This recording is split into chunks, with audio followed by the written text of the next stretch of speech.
Wait lang guys, parang may napansin ako. Kaya pala siya nagbabibrate eh. Ngayon ko lang napansin nung nagwashing ako. Wait lang. Kaya pala napapansin ko, nagbabibrate siya. Ay nako, wait lang. Parang nabiyak yung ano ko eh, bracket ko eh. Yan oh. Oh no! Nabiak. Siguro inapakan tong mga naging angkas natin eh, mga nakaraang biyahe natin.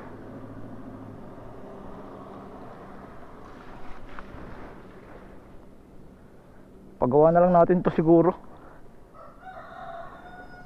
Siguro malambot siya kasi wala siyang bracket dito sa ilalim eh, para dito eh. Kaya matagal ko na tong gustong palagyan eh, dito banda, para dito sa butas na to. Diba? Biak. Tapos napansin ko kasi to guys, parang hindi siya ganun ka full wheeled. Yung mga gilid-gilid niya. Siguro ipaayos na lang natin to doon sa may Bagakay, kasi tamang-tama nandito tayo ngayon sa may Utap. So mahirap na pag sa Palo pa tayo pumunta. Tapos papalagyan na lang din natin dito sa ilalim ng bracket para at least kung sakaling apakan pa to ulit, kumbaga aksidente na apakan ulit, medyo matibay na siya, di ba? Yan o. Ganyan siya dapat eh. Yan o. Siguro ipapabaklas natin to ng buo, tapos pa full weld natin to, pati din yung mga gilid-gilid. Tapos palagyan na lang natin ng bracket dito. Saktong sakto yung bolt kasi na stock is nandito, kaya para magamit natin yun, pagawa natin ng bracket dito para at least dalawa sila, di ba? Kumbaga para siyang original na tambucho. Stainless din yung papagawa natin. Tara, punta tayo dun.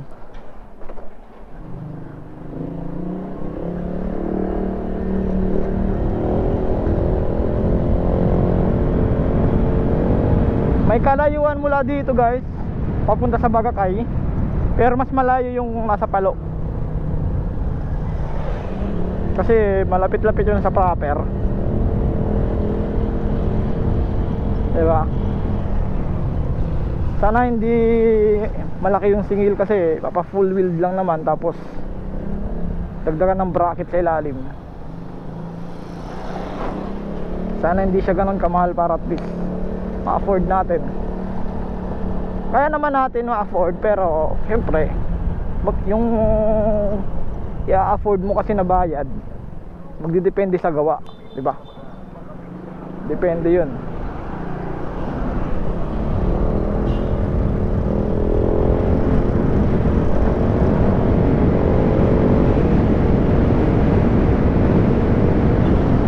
Pagas muna tayo dito guys sa may nitro.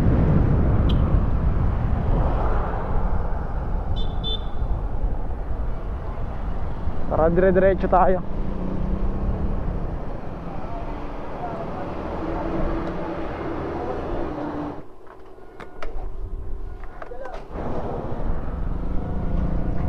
Let's go.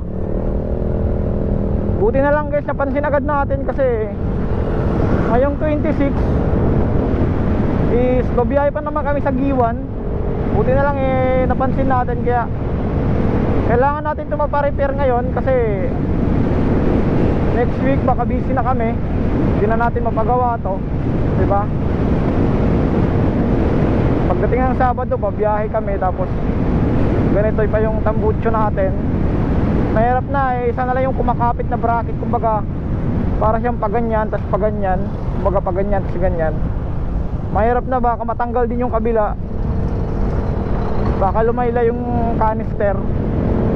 Yung kakapit na lang dyan yung bolt na dalawa na nasa head, diba? So baka pumangit pa yung tunog. Kaya buti na lang napansin agad natin para maagapan, magawa natin. Yung pupuntahan natin ngayon guys is parang kagaya yan dun sa ano, sa may Palo, yung Joshua Muffler. Gumagawa sila ng mga tambucho, ng mga bumper, ng mga van, kahit anong 4 wheels. Gumagawa sila ng bumper, especially yung mga dibiyahe na mga van na high ace, yung mga stainless, gawa sa stainless na bumper. Gumagawa sila nun. Dalawa yung branch nila, nasa Palo yung isa, tapos dito sa may Bagakay malapit. Siguro magkapatid yan, tapos nagbukod lang yung dito sa may Bagakay. Ewan ko lang kung ano yung pangalan niya dito sa may ano, sa may Bagakay. Malakas talaga yung kutob ko na nakapakan talaga to eh. Kaya pala kanina parang napapansin ko para siyang mabibrate eh. Ginalaw ko, hindi naman siya totally gumagalaw talaga, pero pag binibirit siguro, pag binibirit mo yung motor mo, doon ako nakakaramdam ng vibration. Wala sa motor yung ano, yung vibrate na nararamdaman ko, parang nandito sa may likodan. Pero kanina hindi ko lang pinapansin kasi kala ko nagda-dragging na yung motor ko. Napaisip-isip ako, mahigit 1 month pa lang nagda-dragging na, di ba? Kaya buti na lang kanina nung nagpa-washing ako dun sa may hulog-hulog ng tig-5, yung pressure washer kung tawagin, nag-spray ako kasi palikabok na yung motor natin. Hindi ko muna siya pinunas-punasan, hindi ko muna siya sinabunan kasi siyempre yung purpose ka lang eh, mabawasan yung mga alikabok or dumi-dumi o mga putik sa motor natin. So nag-spray muna ako. Doon ko napansin kanina. Buti na lang talaga nandito tayo sa may ano, Utap. Kaya medyo malapit-lapit tayo. Di ko lang sure kung alin yung mas malayo, yung Palo ba doon sa may Kindapunan ba yun or Kinapundan na yan sa Palo. Di ko lang sigurado kung ano yung pagka-pronounce doon. Pero ewan ko kung asan yung mas malayo, yung dito sa may Bagakay or dito sa may ano, sa may Palo. So syempre Tacloban area, feel ko mas malapit dito sa may Bagakay. Unahan lang naman siya ng slaughter eh, hindi siya totally sa Bagakay eh. Balikan ko na lang kayo guys pag medyo malapit-lapit na tayo. Okay?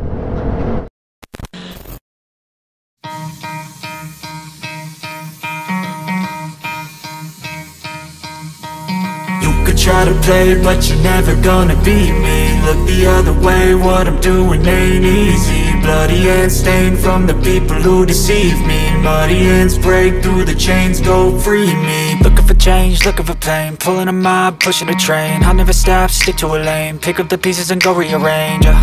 I'll be the best above all the rest, put me to the test and expect nothing less, you check as I'm chess, what's happening next, yeah. He got the venom, a tangible weapon, no coming in second. This life is a lesson, he got a new engine from pain, that's a blessing. New focus, no guessing, just bold and obsession, all in his possession. You got their attention, I'll leave an impression and take your redemption. Just kill, no discretion, your mind is a weapon. 11-11, it's time for progression, You could try to play, but you're never gonna beat me. Look the other way, what I'm doing ain't easy. Bloody hands stained from the people who deceive me. Muddy hands break through the chains, go free me. People like sheep move feet, hurt it easy. You don't wanna be fast asleep when they scheming. Better stand tall, ready for a fight, believe me. When they try the chains, you can say no, free me. So he's been looking for somebody who could save him, instead of searching inside for what they gave him.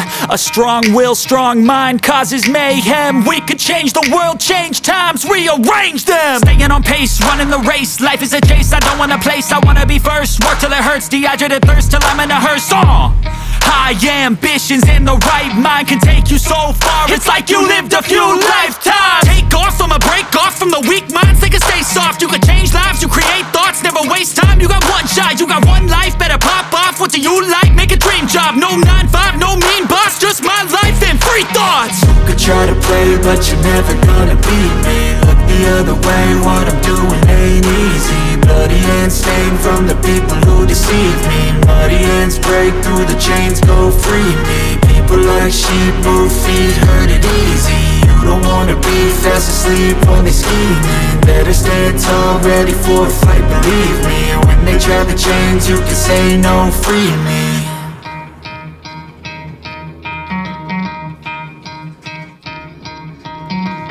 Try to play, but you're never gonna beat me. Look the other way, what I'm doing ain't easy. Bloody hands stained from the people who deceive me. Muddy ends break through the chains, go free me. Looking for change, looking for pain. Pulling a mob, pushing a train. I'll never stop, stick to a lane. Pick up the pieces and go rearrange.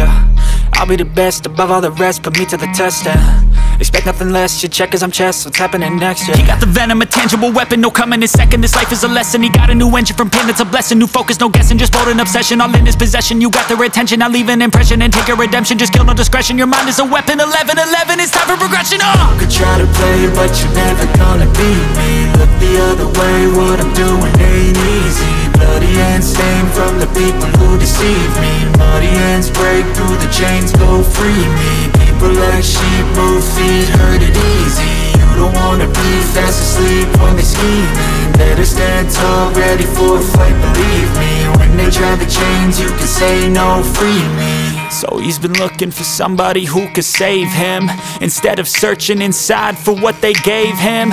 A strong will, strong mind causes mayhem. We could change the world, change times, rearrange them. Staying on pace.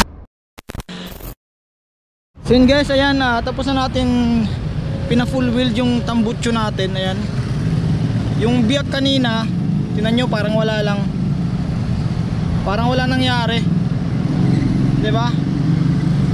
Yung itsura niya, although mayroon siyang parang mga halatado na pinull wheel, pero masasabi mo naman na maganda yung pagkaka full wheel kasi thick wheel yung ginamit, 'di ba? Tapos kompleto pa sa gamit, kaya maganda talaga yung pagkakagawa. Tsaka dito guys, yung pinalagyan natin na bracket dito sa ilalim, 'di ba? Yan. Thick wheel yung ginamit, tapos ito, yung stainless din to. 'Di ba? Kailangan din siya ng washer kasi mataba din yung ano, yung kumbaga yung butas, lulusot din yung bolt natin, yung stock bolt niya, 'di ba? Ayan, ito stainless din to. Yung pagkakabanat dito, stick wheel yung ginamit. Naka full wheel dyan, dito, pati dito sa ilalim, ay sa likod, tsaka dito sa kabila, sa likod, tsaka dito, 'di ba? Full wheel dyan, thick wheel yung ginamit. Tsaka dito yung mga tira-tira na mga hindi naka full wheel, pina-full wheel din natin yan dito, ayan o. Diba? Maganda yung pagkakagawa guys, or maganda yung pagkakabanat ni sir. Diba? Hindi siya welding yung ginamit, thick wheel yung ginamit, kaya masasabi mo talaga na matibay eh. Diba? Para siyang sinusulda eh. Diba? Ayan. Naging titanium siya kasi stainless nga siya, tapos umiinit, kaya ganyan. Diba? Matibay na to guys kasi kompleto na yung ano niya eh, bolt niya eh, dito sa taas tsaka dito sa baba. Saktong sakto lang yung dito eh, yung butas eh, ito. Tingnan nyo. Yung dito lang napansin ko kasi itong butas na to mataba. Tapos sabi ni sir yung bumanat dito na hindi daw maganda na nakaangat daw siya masyado. Kaya kasi parang nababanat dito eh. Kumbaga pag nakaangat siya, nahihila dito sa taas. Dito. Diba? Kaya may posibilidad talaga daw na mabiyak to. Kaya kumbaga yung persya niya pataas na, tapos pag tinapakan pa yan, wala na. Diba? Kaya ito medyo naka-adjust yan, nakababa. Ito okay lang naman daw yan, importante swak lang yung butas niya dito, okay lang daw yan, diba? Although mapapansin mo lang talaga na hindi siya sakto, pero yung butas niyan sakto dito. Kumbaga yung bracket niya yung hindi sakto, pero yung butas sakto dito sa butas. Ay yung bolt, sorry, yung bolt sakto siya sa butas. Yung ito lang, yung bracket niya hindi siya masyadong swak doon sa butas. Kasi pag inangat mo to, dito naman is hindi naaabot. Diba, kumbaga mataas na yung distance dito, kaya gagamit ka ng mataas na bracket or ito. Pero yung ginawa ni kuya, okay lang daw yan kahit hindi daw to nakasagad or itong bilog na to hindi nakapantay dito, kasi kumbaga persado na yung ano, yung pagkaangat niya. Kaya pag tinapakan daw yan, talagang may posibilidad daw na ano, mabiyak. Kaya yung ganyang ano, okay lang naman daw yan, para at least yung persa niya nasa baba, hindi siya parang nababanat ng pataas para mapantay lang dito, di ba? Isingil sa atin guys is 600. Sulit naman yung pagkakatrabaho, di ba? Kasama yung full wheel dito, dito sa kabila. Dito yung biak, inayos, naka full wheel. Tapos additional na bracket sa kanya na to, sa kanya to. Tapos naka full wheel gamit yung thick wheel na ano, parang welding, di ba? Naka full wheel dito, full wheel dito, dito rin sa likod. Yan, naka full wheel yan lahat. Kaya sulit talaga eh, di ba?